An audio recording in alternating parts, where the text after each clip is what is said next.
മാഷെ, ശബരിമല സ്വർണ്ണക്കൊള്ളയില് തന്ത്രി അറിയാതെ ഒന്നും നടക്കുമെന്ന് തോന്നുന്നില്ല. കാരണം ദൈവതുല്യൻ എന്ന് ഒരുപക്ഷെ പത്മകുമാർ പറഞ്ഞതുപോലും തന്ത്രിയെ കാണിച്ചുകൊണ്ടായിരിക്കാം, ഉദ്ദേശിച്ചുകൊണ്ടായിരിക്കാം എന്നുള്ളതാണ്. കാരണം ആ ശബരിമലയിൽ ഒരു മൊട്ട് സൂചി അങ്ങോട്ടും ഇങ്ങോട്ടും നീങ്ങണമെങ്കിൽ അയ്യപ്പന്റെ അച്ഛനായിട്ടുള്ള തന്ത്രി അറിയണം. ആ തന്ത്രി എങ്ങനെയാണ് ഇത്രയും ദിവസം എന്ന് പറയുന്നത് ഒരു ഈ കേസിലേക്കേ വരാത്ത രീതിയിൽ ഒരു നീക്കമുണ്ടായിരുന്നു. പിന്നീടാണ് ഈ തന്ത്രിയെ കൂടി ഇതിലേക്ക് ഉൾപ്പെടുത്തുന്ന രീതിയിലുള്ള കാര്യങ്ങൾ വരുന്നത്. കൃത്യമായിട്ട് ഇതിൽ രേഖപ്പെടുത്തുന്നതിൽ പറയുന്നുണ്ട്, സ്വർണം പൂശാനുള്ള അനുമതി നോക്കിയിട്ട് ദേവഹിതം നോക്കിയാണ് ഞാനിത് ചെയ്തത്. ദേവഹിതം നോക്കുകയല്ലാതെ ഞാൻ ഒന്നും ചെയ്തിട്ടില്ല എന്ന് പറയുന്നു. അപ്പോഴും അതിൽ ചില കാര്യങ്ങൾ ഒളിഞ്ഞു കിടപ്പുണ്ട്. കാരണം സ്വർണം പൂശണമെന്നുണ്ടെങ്കിൽ അത് ചെമ്പായിരിക്കണം. ഇത് ക്ലാഡ് ചെയ്ത് വെച്ചിരുന്ന സംഭവമാണല്ലോ. അപ്പൊ പിന്നെ അവിടെ നിന്ന് ഈ ഒരു സ്വർണ്ണപ്പാളി പോയി എന്നുള്ളത് തന്ത്രിക്ക് അറിയാമായിരുന്നു എന്നുള്ളതിന്റെ ഒരു തെളിവല്ലേ തന്ത്രി ഇത് സ്വർണം പൂശാൻ അനുമതി കൊടുത്തു എന്ന് പറയുന്നതും. തന്ത്രിയെ ആരാണ് സംരക്ഷിക്കുന്നത്?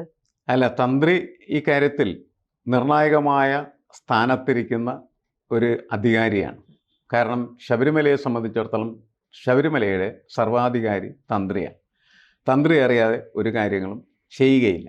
തന്ത്രിയിൽ നിന്ന് അനുവാദം വാങ്ങുന്ന സമയത്ത് തന്ത്രി എഴുതും, ദൈവഹിതമനുസരിച്ച് ഇത് പൂശാൻ കൊടുത്തയക്കുന്നു എന്നുള്ളത്. അപ്പോൾ തന്ത്രിക്ക് ഇത് സ്വർണ്ണപ്പാളിയാണ് എന്ന് കൃത്യമായിട്ട് അറിയാമല്ലോ. അങ്ങനെ അറിയുന്ന ആ ഒരു കാര്യം മറച്ചു വെച്ചിട്ടാണ് എന്ത് ചെയ്യുന്നത്, ദൈവഹിതമനുസരിച്ച് ഇത് പൂശാൻ കൊടുക്കുന്നു എന്ന് പറഞ്ഞ് എഴുതുന്നത്. അവിടെ അങ്ങനെ എഴുതി എന്ന് ഉള്ളത് അദ്ദേഹം സമ്മതിക്കുന്നുണ്ട്, അല്ലെങ്കിൽ അദ്ദേഹം സമ്മതിച്ചിട്ടാണ് കൊണ്ടുപോയത് എന്നുള്ള കാര്യം ഏതാണ്ട് ഉറപ്പായി കഴിഞ്ഞിരിക്കുകയാണ് ചെയ്യുന്നത്. അതുകൊണ്ട് ഇതൊരു കള്ളവാണല്ലോ ശരിക്കും പറഞ്ഞാൽ. ഇതല്ലാണ്ട് മറ്റൊരു വിഷയമല്ല. ആചാരലംഘനമായിട്ട് വേണമെങ്കിൽ വ്യാഖ്യാനിക്കാമായിരുന്നു. കാരണം ആചാര സംരക്ഷകരായിട്ട് നിൽക്കുന്ന ആളുകളെ സംബന്ധിച്ചിടത്തോളം ഇത് ആചാരലംഘനം തന്നെയാണ്. അങ്ങനെ ഒരാളാണ് ഈ വാജിവാഹനം എടുത്തോണ്ട് പോയത്. വാജിവാഹനമൊക്കെ അദ്ദേഹം എടുത്തോണ്ട് പോയി. ജഡമാണ് എന്നുള്ളത് അറിയാവുന്ന താന്ത്രികനാണ് തന്ത്രി. തന്ത്രി അത് എടുത്തിട്ട് പോയി. അതെ, കാരണം അദ്ദേഹത്തിന് അറിയാം ഇതെല്ലാം എന്താണ്, വ്യാഖ്യാനങ്ങളിൽ മാത്രമാണ് ഇത് ജഡമായിരിക്കുന്നത്. അത് ഒരു മെറ്റീരിയൽ എന്ന നിലക്ക്, എന്ന് വെച്ചാൽ ഒരു വസ്തു എന്ന നിലക്ക് പരിശോധിച്ച് കഴിഞ്ഞാൽ അത് സ്വർണമാണ്. അതിന് സ്വർണത്തിൻ്റെ വില മാത്രമല്ല ഉള്ളത്, അത് അയ്യപ്പൻ്റെ വാജിവാഹനം എന്ന നിലക്ക് വിൽക്കപ്പെടുന്ന സമയം അല്ലേ അത് വൻ തുകയ്ക്ക് വിൽക്കാനായിട്ടുള്ള മോഹവില എന്ന് പറയുന്ന ഒരു സാധ്യത കിടക്കുന്നുണ്ട്. അതൊക്കെ മനസ്സിലാക്കിയിട്ടായിരിക്കണം അന്ന് അദ്ദേഹം അത് ചോദിച്ചു വാങ്ങിയത്. എൻ്റെ അവകാശമാണെന്ന് പറഞ്ഞ് ചോദിച്ചു വാങ്ങിച്ചുകൊണ്ടുപോയ, എൻ്റെ അവകാശമാണ് എന്ന് പറഞ്ഞ് ചോദിച്ചു വാങ്ങിച്ചുകൊണ്ടുപോയ ആള് പ്രശ്നങ്ങളുണ്ടായ സമയത്ത് അത് തിരിച്ചുകൊണ്ടുവന്ന് കൊടുത്തു എന്നാണ് നമ്മൾ അറിയുന്നത്.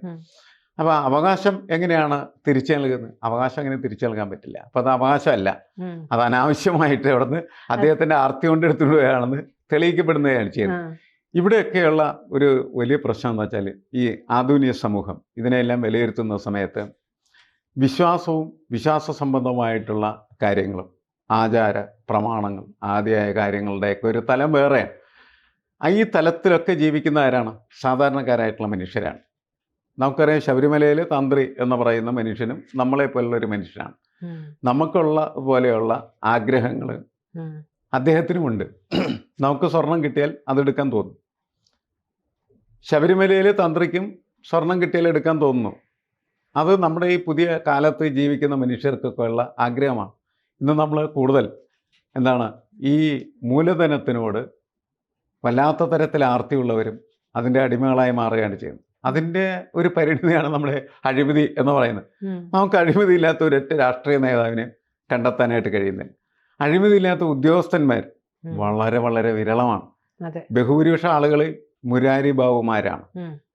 കിട്ടിയ സൗകര്യങ്ങളെല്ലാവരും ഭക്തിയുടെ പേരിലായാലും അല്ലാത്തതിൻ്റെ പേരിലായി കഴിഞ്ഞാലും എങ്ങനെ അടിച്ചു മാറ്റാം എന്ന ചിന്ത മാത്രമാണ് അവരെ നയിച്ചുകൊണ്ടിരിക്കുന്നത്. തന്ത്രിക്കും അത്തരത്തിലുള്ള ആഗ്രഹങ്ങളുണ്ടാകാം. നമ്മൾ അദ്ദേഹം മനുഷ്യ എന്ന നിലക്ക് പരിഗണിക്കുന്ന സമയത്ത് അതിൽ നിന്ന് അദ്ദേഹത്തെ മാറ്റി നിർത്തേണ്ടതില്ല. അങ്ങനെ വരുന്ന സമയത്താണ് ശബരിമലയിൽ ഇപ്പോൾ ഉണ്ടായിരിക്കുന്ന പുതിയ ഒരു ട്വിസ്റ്റ് അല്ലെങ്കിൽ ഒരു മാറ്റം നമുക്ക് പരിശോധനയ്ക്ക് വിധേയമാക്കേണ്ടത്. ഇതിക്ക് മുമ്പ് വരെ നമ്മൾ കരുതിയിരുന്നത് മുരാരി ബാബു, കുറേ ഉദ്യോഗസ്ഥന്മാർ, അതുപോലെ ഉണ്ണികൃഷ്ണൻ പോറ്റി, പിന്നീട് അതിൻ്റെ പങ്കുപറ്റിയ രാഷ്ട്രീയ നേതാക്കൾ, അങ്ങനെയൊക്കെയാണ്. നടൻ ജയറാം, ജയറാം നടൻ എന്റെ എന്ന് പേര് പോലും പറയുന്നത്. വന്നിട്ടുണ്ട്. അതെ, അല്ല അതൊക്കെ അങ്ങനെയൊക്കെ എല്ലാവരിലുമായിട്ട് പടർന്നു കിടക്കുകയാണ് എന്നാണ് കരുതപ്പെട്ടത്. പിന്നീടാണ് അതിൽ മാത്രമല്ലല്ലോ പടരുന്നത്, ഒന്നും കൂടി സൂക്ഷിച്ചു നോക്കിയേ എന്ന് പറഞ്ഞ സമയത്ത് സൂക്ഷിച്ചു നോക്കിയപ്പോഴാണ് അതിൻ്റെ അകത്ത് തന്ത്രിയുടെ കൈകളും കാണാനായിട്ട് കഴിയുന്നത്. നമുക്ക് നമ്മുടെ സാമാന്യ യുക്തി ഉപയോഗിച്ച് പരിശോധിച്ചാൽ അറിയാം ഈ കാര്യങ്ങളെല്ലാം കൃത്യമായിട്ട് തന്ത്രി അറിഞ്ഞിട്ട് നടക്കുകയുള്ളൂ. അപ്പോൾ അതൊരു മോഷണമാണ് എങ്കിൽ, ഒന്നില്ലെങ്കിൽ തന്ത്രിയെ പറ്റിച്ച് നടത്തിയ മോഷണം, പക്ഷേ അതിനുള്ള സാധ്യതകൾ വളരെ വിരളമാണ്. അല്ലെങ്കിൽ അങ്ങനെ മോഷണം നടന്നത് അറിഞ്ഞു കഴിഞ്ഞ സമയത്ത് അല്ലെങ്കിൽ മനസ്സിലാക്കിയ സമയത്ത് അദ്ദേഹത്തിന് അത് എന്ത് ചെയ്യാം, അധികൃതരോട് പറയാമായിരുന്നു. അത് അദ്ദേഹം ചെയ്തിട്ടില്ല. അത് അദ്ദേഹം ചെയ്യാത്തിടത്തോളം കാലം അദ്ദേഹം ഒന്നില്ലെങ്കിൽ അതിനെക്കുറിച്ച് സമ്പൂർണ്ണ അജ്ഞനാണ്. സമ്പൂർണ്ണ അജ്ഞനായ ഒരാൾ ശബരിമലയിലെ തന്ത്രിയായിരിക്കുന്നു എന്നുള്ളത് നമ്മളുടെ സാമാന്യ വ്യക്തിക്ക് യോജിക്കാനായിട്ട് മനസ്സിലാക്കാനായിട്ട് പറ്റുന്നതല്ല. അപ്പം അദ്ദേഹത്തിന് അറിവുണ്ടാവും. അറിവ് സാധാരണയിനേക്കാൾ കൂടുതൽ അദ്ദേഹത്തിന് ഉണ്ടാകണമല്ലോ. അതിന്റെ പ്രശ്നമായിരിക്കാനാണ് അപ്പം അങ്ങനെ വരുന്ന സമയത്ത് യഥാർത്ഥത്തിൽ ഈ കുറ്റകൃത്യങ്ങളിലെ മുഖ്യ പങ്കാളികളിൽ ഒരാളായി ഈ ദൈവതുല്യനായിട്ടുള്ള തന്ത്രി കടന്നു വരുന്നു എന്നുള്ളതാണ്. അങ്ങനെ കടന്നു വരുന്ന സമയത്ത് അയാളെ എന്തിനാണ് BJP സംരക്ഷിക്കുന്നത് എന്ന ചോദ്യമാണ് ഇപ്പോൾ പുതിയ രാഷ്ട്രീയ ചോദ്യം എന്ന് പറയും. സുരേന്ദ്രൻ പറഞ്ഞു എന്താണെന്ന് വെച്ച് കഴിഞ്ഞാൽ, ആദ്യം നിങ്ങൾ കടകംപള്ളി സുരേന്ദ്രനെ അറസ്റ്റ് ചെയ്യൂ, അതിനുശേഷം തന്ത്രിയെ ചോദ്യം ചെയ്യൂ എന്നാണ് പറയുന്നത്. എന്തിനാണ് ചോദ്യം ചെയ്യുന്നത്? ചോദ്യം ചെയ്യുന്നത് കാര്യങ്ങൾ മനസ്സിലാക്കാൻ വേണ്ടിയിട്ടാണ്. ചോദ്യം ചെയ്യുമ്പോഴേക്ക് തന്നെ അയാൾ കുറ്റവാളിയാണ് എന്ന് കരുതുന്നതിൽ അർത്ഥമില്ല. തന്ത്രി ഇതിൻ്റെ ഏറ്റവും പ്രധാനപ്പെട്ട എന്നുവെച്ചാൽ ഈ പൊസിഷനിലിരിക്കുന്ന ഒരാളാണ്, താക്കോൽ സ്ഥാനത്തിരിക്കുന്ന ഒരാൾ എന്ന നിലക്ക് അദ്ദേഹത്തോട് ചോദിക്കേണ്ടതാണ്, എന്തൊക്കെയാണ് ഇവിടെ സംഭവിച്ചിരിക്കുന്നത്, അങ്ങക്ക് എന്തെങ്കിലും ഈ കാര്യത്തെക്കുറിച്ച് വിവരമുണ്ടോ എന്നൊക്കെ വേണേൽ SITയുടെ ഉദ്യോഗസ്ഥന്മാർക്ക് വളരെ വളരെ പരിപാവനമായ രീതിയിൽ അകന്നു നിന്ന് ചോദ്യം ചോദിക്കാവുന്ന. ആ ചോദ്യം ചോദിച്ചു കഴിഞ്ഞതിന് ശേഷം അദ്ദേഹത്തിൻ്റെ തിരുവായിൽ നിന്ന് പുറത്തേക്ക് വരുന്നതായിട്ടുള്ള ഇൻഫർമേഷൻസ് എന്ന് വേണമെങ്കിൽ നമുക്ക് പറയാം, അതിൻ്റെ അടിസ്ഥാനത്തിലാണ് മന്ത്രിയെ അറസ്റ്റ് ചെയ്യാതിരിക്കുകയോ ചെയ്യേണ്ടത്. അപ്പോൾ BJP അതിനകത്തൊരു പൊളിറ്റിക്കൽ ആങ്കറിങ് നടത്തുകയാണ് ചെയ്യുന്നത്. എന്നിട്ട് പറയുന്നത് എന്താണെന്ന് വെച്ചാൽ, നിങ്ങൾ തന്ത്രിയെ ഇതിനകത്ത് കൊടുക്കാനായിട്ട് ശ്രമിക്കുന്നത് ശരിയല്ല. അതിൻ്റെ ഒരു വിഷയം എന്താണെന്ന് വെച്ചാൽ, തന്ത്രി എന്ന് പറയുന്നത് ഈ വിശ്വാസവുമായി ബന്ധപ്പെട്ട് നിൽക്കുന്ന ഒരു ഘടകമാണ്. നിയമത്തിന് അതീതനല്ലല്ലോ മാഷെ. നിയമത്തിന് അതീതനല്ല എന്നുള്ളത് നമ്മൾ നിയമപുസ്തകം വെച്ച് പരിശോധിക്കുന്ന സമയത്താണല്ലോ. നിയമപുസ്തകത്തിൻ്റെ വരുന്ന സമയത്തോ നിയമത്തിൻ്റെ മുന്നിൽ വരുന്ന സമയത്തോ ആണ് നമുക്കറിയാം ആളാറിയിക്കൽ ബിഫോർ ദ ലോ എന്നാണ് നമ്മൾ പറയുന്നത്. എല്ലാവരും നിയമത്തിൻ്റെ മുന്നിൽ തുല്യരാണ്. തന്ത്രി എന്ന് പറയുന്നത് നിയമത്തിൻ്റെ മുന്നിൽ വരുന്ന സമയത്ത് മറ്റെല്ലാ മനുഷ്യരുടെയും പോലെ തന്നെ തുല്യരാകുകയാണ് ചെയ്യുന്നത്. തന്ത്രി മാത്രമല്ല, മന്ത്രിയും ഇതേപോലെ തന്നെ എന്ത് ചെയ്യാം, അറസ്റ്റ് ചെയ്ത് അകത്താക്കാം, പഴയ മന്ത്രിയെയും പുതിയ മന്ത്രിയെയും ഒക്കെ. കാരണം അവരൊക്കെ നിയമത്തിൻ്റെ മുന്നിൽ ഒരേപോലെയാണ്. കുറ്റവാളികളാണെന്ന് കണ്ടെത്തപ്പെട്ടാൽ അവരൊക്കെ പിടിച്ച് അകത്തിടേണ്ടി വരും. അപ്പോൾ ഇവിടെ തന്ത്രിയെ എന്തിനാണ് BJP സംരക്ഷിക്കുന്നത്? തന്ത്രിയെ സംരക്ഷിക്കുന്നതിന് ഞാൻ കാണുന്ന ഒരു കാരണം എന്ന് പറയുന്നത്, തന്ത്രിയും മന്ത്രിയും രണ്ട് തലത്തിലാണ് നിൽക്കുന്നത്. മന്ത്രി രാഷ്ട്രീയ തലത്തിൽ നിൽക്കുന്നതാണെങ്കിൽ തന്ത്രി വിശ്വാസ തലത്തിൽ നിൽക്കുകയാണ് ചെയ്യുന്നത്. ഈ വിശ്വാസ തലത്തെ ചോദ്യം ചെയ്യുക എന്ന് പറഞ്ഞു കഴിഞ്ഞാൽ വിശ്വാസത്തെ ചോദ്യം ചെയ്യുക എന്നുള്ളതായി മാറിത്തീരും എന്ന് BJP കണക്കാക്കുന്നു.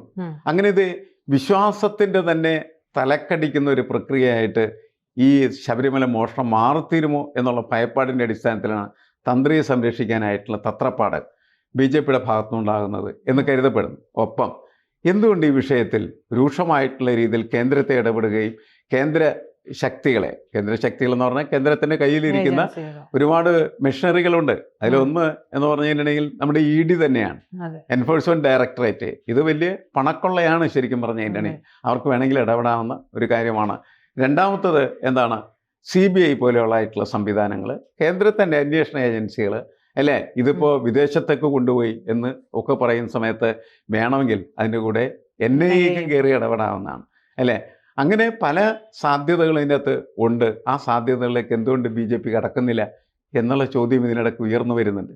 അപ്പോൾ നമ്മളുടെ പ്രധാനപ്പെട്ട ഒരു ആകാംക്ഷയുള്ള ചോദ്യം ഇതാണ്, എന്തുകൊണ്ട് BJP തന്ത്രിയെ സംരക്ഷിക്കാനായിട്ട് പരിശ്രമിക്കുന്നു, ഒപ്പം എന്തുകൊണ്ട് ഈ അന്വേഷണത്തിൽ കേന്ദ്രത്തിൻ്റെ ഇടപെടൽ എന്ന് പറയുന്നത് സാധ്യമാക്കാൻ വേണ്ടി സാർത്ഥകമായിട്ടുള്ള രീതിയിലുള്ള ഇടപെടൽ BJPയുടെ ഭാഗത്തുനിന്ന് വരുന്നില്ല എന്നുള്ളത്.